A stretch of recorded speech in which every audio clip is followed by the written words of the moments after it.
ನಿಮಗೆ ಪರಿಚಯ ಇಲ್ದಿರೋ ಹೆಂಗಸು ನಿಮಗೆ ಹೆಲ್ಪ್ ಮಾಡೋಕೆ ಟ್ರೈ ಮಾಡಿದ್ರು ಅಂದ್ರೆ ನಿಮ್ಮ ಜೋಳಿಗಿರೋ ಉಂಗುರಕ್ಕೋಸ್ಕರನೇ ಬಂದಿರ್ತಾರೆ. ಅವರು ನಿಮ್ಮ ಮೇಲೆ ಅಟ್ಯಾಕ್ ಮಾಡಿರೋ ಮನುಷ್ಯನಿಗೆ ಸಂಬಂಧಪಟ್ಟವರೇ ಆಗಿರ್ತಾರೆ.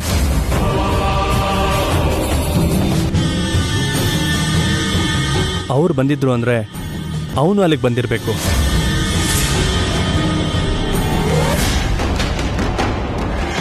ಆ ಉಂಗುರ ನೋಡಿದ್ರೆ ಅದು ನಿಮ್ಮ ಅಣ್ಣಂದು ಅಂತ ನೀವು ಗುರ್ತಿಡಿತೀರಾ. ನಿಮ್ಮ ಅಣ್ಣನ ಉಂಗುರ ಜೋಳಿಗೆಯಲ್ಲಿ ಭಿಕ್ಷೆ ಹಾಕ್ತವ್ರ ಹತ್ರ ಹೇಗೆ ಬಂತು ಅಂತ ಯೋಚನೆ ಮಾಡ್ತೀರಾ. ಅದಾದ್ಮೇಲೆ ಅವ್ರು ಯಾರು ಅಂತ ತಿಳ್ಕೊಳ್ಳೋಕ್ಕೆ ಪ್ರಯತ್ನ ಪಡ್ತೀರಾ. ಅದಕ್ಕೆ ಅಲ್ಲಿ ಸುತ್ತಲೂ ಜನ ಇಲ್ಲದೆ ಇದ್ದಿದ್ರೆ ಅವರು ಖಂಡಿತವಾಗ್ಲೂ ನಿಮ್ಮ ಮೇಲೆ ಅಟ್ಯಾಕ್ ಮಾಡ್ತಾ ಇದ್ರು.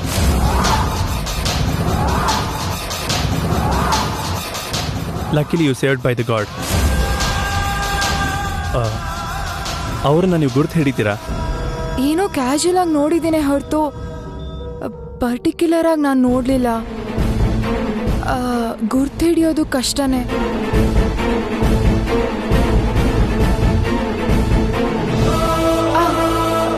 ಜೋಳ್ಗೆಗೆ ಭಿಕ್ಷೆ ಹಾಕಿರೋ ಎಲ್ರೂ ಮನೆಗೆ ಹೋಗಿ ಈ ಉಂಗ್ರ ನಿಮ್ಮ ಹತ್ರ ಹೇಗೆ ಬಂತು ಅಂತ ಕೇಳಿದ್ರೆ ನಿಜ ಹೇಳಲ್ಲ. ಹೇಳೋರಾಗಿದ್ರೆ ಕೇಳಿ ತಗೊಳ್ತಿದ್ರೆ ಹೊರತು ಕಳ್ತನ ಮಾಡೋ ಪ್ರಯತ್ನ ಪಡ್ತಿರ್ಲಿಲ್ಲ. ಕರೆಕ್ಟೇ. ಸರಿ, ಒಂದು ಕ್ಲೂ ಆದ್ರೂ ಸಿಕ್ತಲ್ಲ, ಇದ್ರ ಬಗ್ಗೆ ಯೋಚನೆ ಮಾಡೋಣ. ಅರ್ಜುನ್,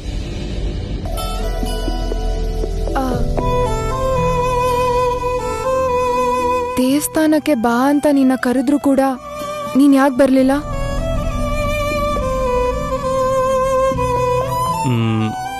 ಸುಮ್ಮನೆ ಬಂದಿಲ್ಲ. ನಾನು ಕರೆದ್ರೆ ಬರ್ತೀಯಾ ಅನ್ಕೊಂಡೆ. ಅದು ನನ್ನ ಮೂಡ್ ಸರಿ ಇರಲಿಲ್ಲ, ಅದಕ್ಕೆ. ಏನಾಯ್ತು? ಏನಿಲ್ಲ ಬಿಡಿ. ಏನ್ ಕಾರಣನೂ ಇಲ್ದೇನೆ ಮೂಡ್ ಡಿಸ್ಟರ್ಬ್ ಆಗುತ್ತಾ? ಯಾಕಂತ ಗೊತ್ತಿಲ್ಲ, ಮನ್ಸು ಸರಿ ಇಲ್ಲದೆ. ಆ ವಿಷಯ ಹೇಳಿದಿದ್ರೆ ನಾನು ಹೋಗದೆ ಇಲ್ಲೇ ಇರ್ತಿದ್ದೆ ಅಲ್ವಾ? ನನ್ನಿಂದ ನೀವ್ಯಾಕೆ ಇಲ್ಲೇ ಇರೋದು ಅಂತ. ನನ್ನ ಬಗ್ಗೆ ನನ್ಗಿಂತ ಜಾಸ್ತಿ ಯೋಚನೆ ಮಾಡ್ತೀಯಾ?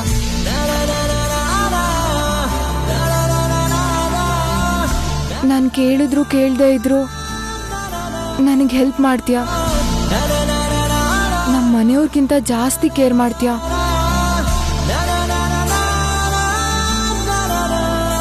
ಮತ್ತೆ ನಾನು ನಿನ್ಗೇನು ಮಾಡಬಾರ್ದಾ?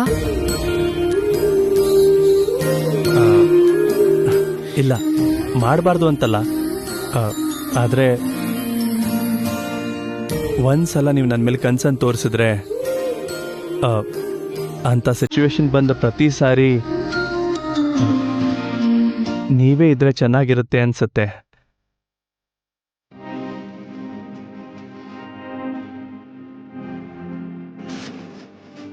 ಬಟ್ ಹಾಗಿರೋಕ್ ಚಾನ್ಸ್ ಇಲ್ಲ ಅಲ್ವಾ? ಅದಕ್ಕೆ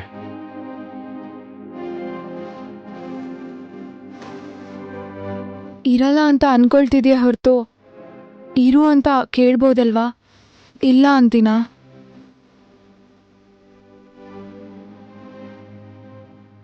ಅಯ್ಯೋ, ಇಷ್ಟು ಸಣ್ಣ ವಿಷಯಕ್ಕೆ ಫೀಲ್ ಆಗ್ತಿದ್ದೀರಲ್ಲ. ಇರ್ತೀನಿ ಅಂತ ಧೈರ್ಯವಾಗಿ ಹೇಳ್ದೇ ಇರೋದು ನಂದೇ ತಪ್ಪು. ನಾನಿಲ್ಲೇ ಇರೋದ್ರಿಂದ ನಿಮಗೆ ಹೆಲ್ಪ್ ಮಾಡ್ತಾ ಇದ್ದೀನಿ. ನಾನಿಲ್ಲೇ ಪರ್ಮನೆಂಟಾಗಿ ಇರೋಕ್ಕಾಗೋದು ಇಲ್ಲ ಅಲ್ವಾ?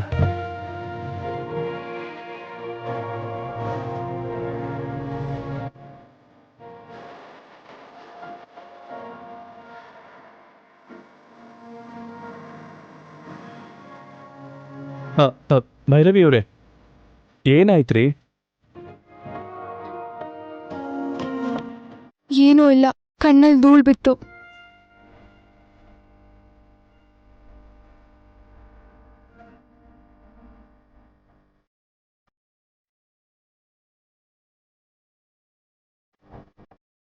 ಹೋಗ್ಬೇಡ ಅಂತ ಒಂದು ಮಾತು ಹೇಳಿದ್ರೆ ನಿಮ್ಮ ಜೊತೆನೇ ಇರ್ತೀನಲ್ವಾ?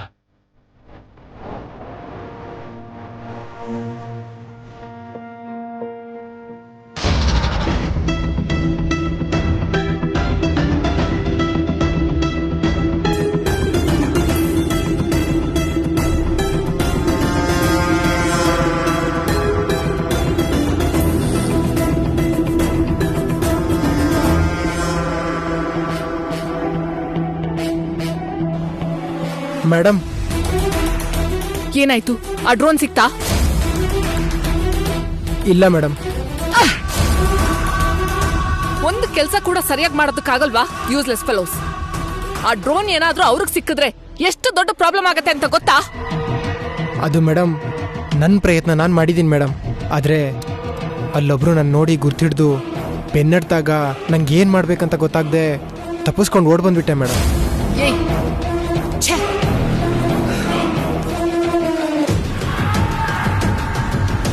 ಇವಾಗ ಆ ಡ್ರೋನ್ ಏನಾದ್ರೂ ಯಾರಿಗಾದ್ರೂ ಸಿಕ್ಕಿದ್ರೆ ಏನ್ ಮಾಡೋದು? ಹೇಗ್ ಮ್ಯಾನೇಜ್ ಮಾಡ್ಲಿ?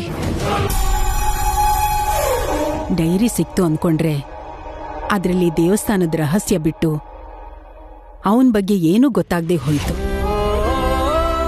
ಉಂಗ್ರಾನೂ ಸಿಕ್ತು ಅನ್ಕೊಂಡ್ರೆ ಅದನ್ನ ಯಾರು ಹಾಕಿದ್ರೋ ಗೊತ್ತಿಲ್ಲ. ನಿನ್ನೆ ಯಾರೋ ಭೈರವಿನ ಗಾಯ ಮಾಡಿ ತಪ್ಪಿಸ್ಕೊಂಡ್ರು. ಇವತ್ತಿನ್ನೊಬ್ಬ ಮನೆಗೆ ಬಂದಿದ್ದಾನೆ. ಯಾಕೆ ಬಂದಿದ್ನೋ ಏನ್ ಮಾಡಕ್ ಬಂದಿದ್ನೋ ಅರ್ಥ ಆಗ್ತಾ ಇಲ್ಲ. ಅವಳ ಅಣ್ಣನ ಬಗ್ಗೆ ತಿಳ್ಕೋಬೇಕು ಅಂತ ಪ್ರಯತ್ನ ಮಾಡ್ತಿರೋದಿಕ್ಕೆ ಅವಳ ಮೇಲೆ ಇಂಥ ದಾಳಿ ಎಲ್ಲ ನಡೀತಿದೆ ಅನ್ನಿಸ್ತಾ ಇದೆ. ಇನ್ ಮುಂದೆ ಏನ್ ನಡೆಯುತ್ತೋ ಅಂತ ಭಯ ಆಗ್ತಿದೆ ಕಣು.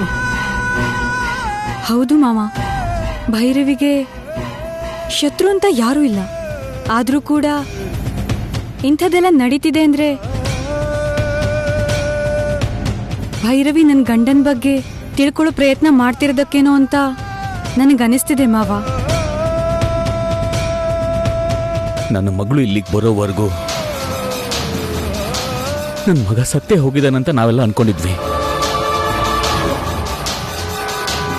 ಅವನಿಲ್ಲ ಅನ್ನೋ ನೋವು ಮನ್ಸಲ್ಲಿದ್ರೂ ಕೂಡ ಅವನಿಲ್ದೆ ಬದುಕೋದನ್ನ ನಾವೆಲ್ಲ ಅಭ್ಯಾಸ ಮಾಡ್ಕೊಂಡ್ವಿ. ಆದ್ರೆ ನನ್ನ ಮಗಳು ಬಂದ್ಮೇಲೆ ಅವಳು ಹೇಳಿದ ವಿಷಯಗಳಿಂದ, ಅವಳು ತೋರಿಸಿದ ಆಧಾರಗಳಿಂದ ನನ್ನ ಮಗ ಬದುಕೇ ಇದ್ದಾನೆ ಅಂತ ಯಾವುದೋ ಒಂದಿನ ಮತ್ತೆ ಬಂದೇ ಬರ್ತಾನೆ ಅನ್ನೋ ಆಸೆ ಹುಡ್ಕೊಂಡ್ಬಿಡ್ತು. ಕೆಲವು ನಂಬಿಕೆಗಳು ನಮ್ಮನ್ನು ಹೇಗೆ ಧೈರ್ಯದಿಂದ ಮುಂದಕ್ಕೆ ನಡೆಸುತ್ತೋ ಅದೇ ನಂಬಿಕೆಗಳು ನಮ್ಮನ್ನ ಭಯ ಕೂಡ ಪಡಿಸುತ್ತೆ. ಭೈರವಿಗೆ 25 ವರ್ಷ ಆಗೋವರೆಗೂ ಅವಳಿಗೆ ಪ್ರಾಣ ಗಂಡಾಂತರ ಇದೆ ಅನ್ನೋ ವಿಷಯ ನಮ್ಗೆಲ್ಲ ಗೊತ್ತು. ನಡೀತಿರೋದನ್ನ ನೋಡ್ತಾ ಇದ್ರೆ ಅವಳ ಜಾತಕ ನಿಜ ಆಗುತ್ತೇನೋ ಅಂತ ಭಯ ಆಗ್ತಾ ಇದೆ.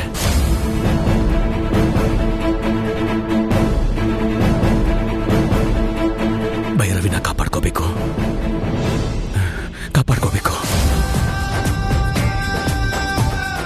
ಈ ಊರಲ್ಲಿ ಈ ಕೃಷ್ಣಯ್ಯನ್ ಮನೆ ಕಡೆ ನೋಡೋ ಧೈರ್ಯ ಯಾರಿಗೂ ಇಲ್ಲ. ಅಂಥದ್ರಲ್ಲಿ ನನ್ನ ಮಗಳ ಮೇಲೆ ದಾಳಿ ಮಾಡಿ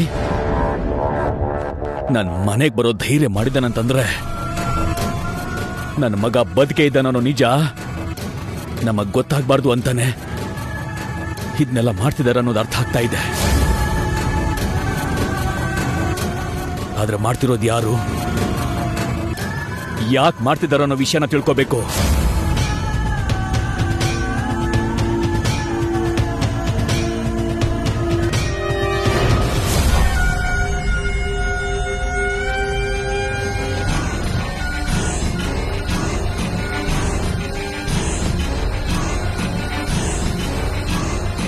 ಈ ಡ್ರೋನಿಂದ ಆ ಡ್ರೋನ್ ಹುಡುಕ್ಬೇಕಂತೆ. ಅದೆಲ್ಲಿದೆಯೋ ಕಾಣ್ತಾನೆ ಇಲ್ವಲ್ಲ. ಸಿಕ್ಕಿಲ್ಲ ಅಂದ್ರೆ ಏನ್ ಮಾಡ್ತಾರೋ ಗೊತ್ತಿಲ್ಲ. ಈ ದುಡ್ಡಿರೋರ್ಗೆ ಆರ್ಡರ್ ಮಾಡೋದು, ಕ್ವಶನ್ ಮಾಡೋದು ಎಲ್ಲ ಅಭ್ಯಾಸ ಆಗೋಗಿದೆ.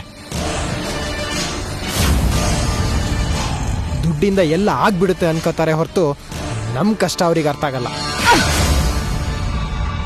ಒಂದು ಕೆಲಸ ಕೂಡ ಸರಿಯಾಗಿ ಮಾಡೋದಕ್ಕಾಗಲ್ವಾ? Useless fellows. ಆ ಡ್ರೋನ್ ಏನಾದ್ರೂ ಅವ್ರಿಗೆ ಸಿಕ್ಕಿದ್ರೆ ಎಷ್ಟು ದೊಡ್ಡ ಪ್ರಾಬ್ಲಮ್ ಆಗತ್ತೆ ಅಂತ ಗೊತ್ತಾ?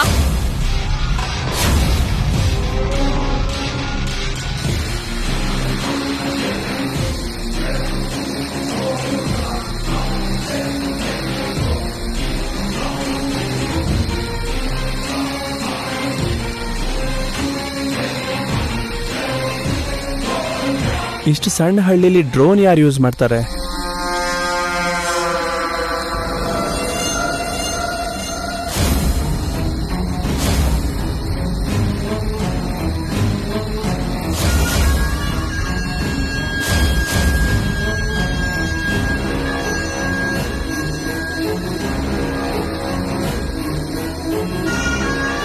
ನಮ್ಮ ಕಂಪ್ನಿ ಲೋಗೋ ಇದೆಯಲ್ಲ,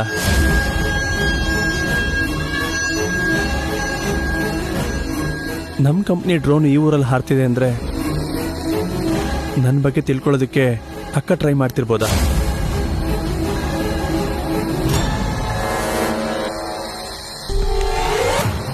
ನಮ್ಮ ಕಂಪ್ನಿ ಡ್ರೋನ್ಗೆ ಈ ನಾಗಾವರದಲ್ಲಿ ಏನು ಕೆಲಸ? ನನ್ನನ್ನು ಕ್ಯಾಪ್ಚರ್ ಮಾಡೋಕ್ಕೆ ಆಗಿರುತ್ತೆ.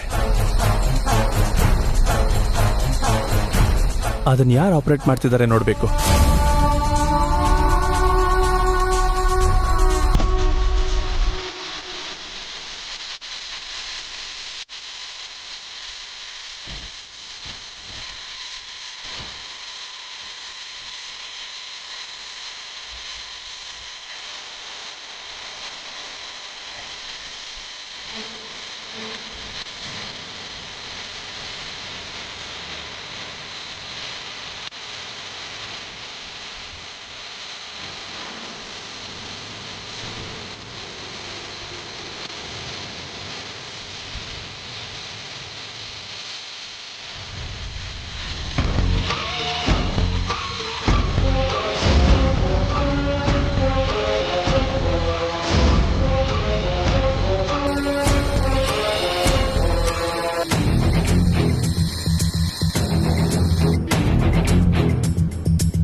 ಚೋಟು, ಡಿಸ್ಟರ್ಬ್ ಮಾಡ್ಬೇಡ, ಹೊರಗಡೆ ಹೋಗಾಡ್ಕೋ. ಸರಿ.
ಪ್ಲೇನು ಅಜ್ಜಿ, ನನಗೆ ಪ್ಲೇನ್ ಸಿಕ್ತ ಅಜ್ಜಿ.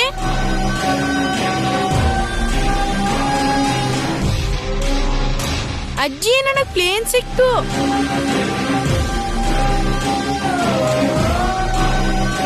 ಅಜ್ಜಿ, ನನಗೆ ಪ್ಲೇನ್ ಸಿಕ್ಬಿಡ್ತ ಅಜ್ಜಿ.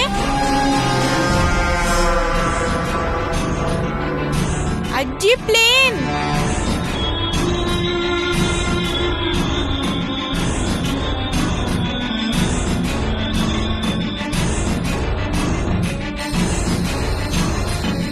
ಅಜ್ಜಿ, ಪ್ಲೇನ್ ಅಜ್ಜಿ. ಚೋಟು, ಏ ಚೋಟು, ಏನೋ ಅದು? ಏರೋಪ್ಲೇನ್ ಮನೆ ಮುಂದೆನೆ ನನಗೆ ಸಿಕ್ತು. ಎಲ್ಲಿ ಕೊಡು? ಆಹಾ, ಇದು ನಂದು. ನಿಂದೆ ಕಣೋ, ಒಂದ್ಸರಿ ನೋಡ್ತೀನಿ, ಕೊಡು. ಬೇಗ ಕೊಡು, ನಾನು ಆಟ ಆಡ್ಬೇಕು.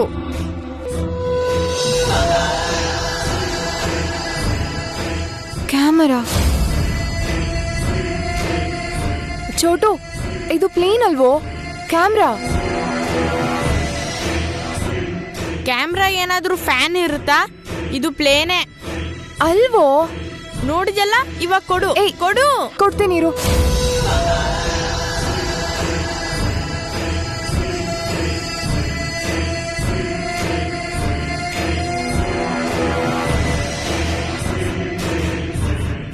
ಈ ಡ್ರೋನ್ ನಮ್ಮನೆ ಮುಂದೆ ಹಾಕಿದೆ. ಅತ್ತೆ ಅತ್ತೆ, ನನ್ ಪ್ಲೇನ್ ಅತ್ತೆ.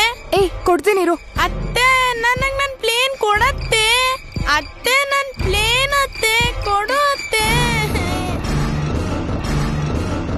ಅತ್ತೆ ನನ್ ಪ್ಲೇನ್ ಕೊಡತ್ತೆ. ಏಯ್ ಸ್ವಲ್ಪ ಸುಮ್ಮನಿರೋ. ಅಜ್ಜಿ ಅತ್ತೆ ನನಗ್ ನನ್ ಪ್ಲೇನ್ ಕೊಡ್ತಾ ಇಲ್ಲ.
ಏಯ್ ಯಾರೋ ನೀನು?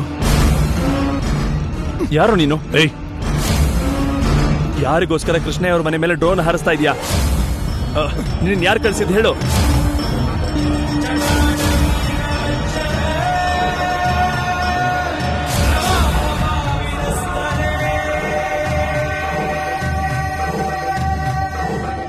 ಈ ಕಂಪನಿ ಇವಳ್ದ? ಮೊನ್ನೆ ಇವಳು ಊರಲ್ಲಿ ಕಾಣಿಸ್ಕೊಂಡ್ಲು, ಇವತ್ತು ಅವಳ ಕಂಪ್ನಿ ಡ್ರೋನ್ ನಮ್ಮ ಮನೆ ಮುಂದೆ ಕಾಣಿಸಿದೆ.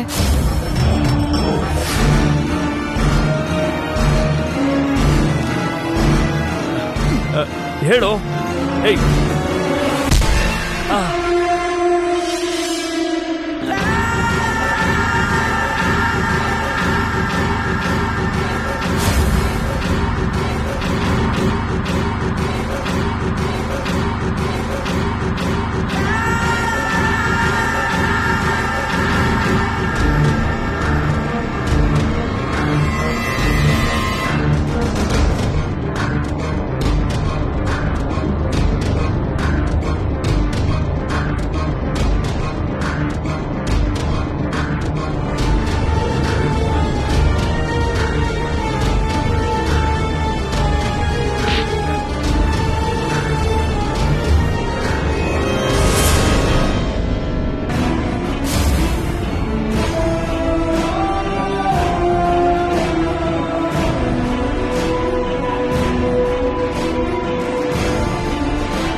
ಬುದ್ಧಿ ಇದೆ ನಿಂಗೆ?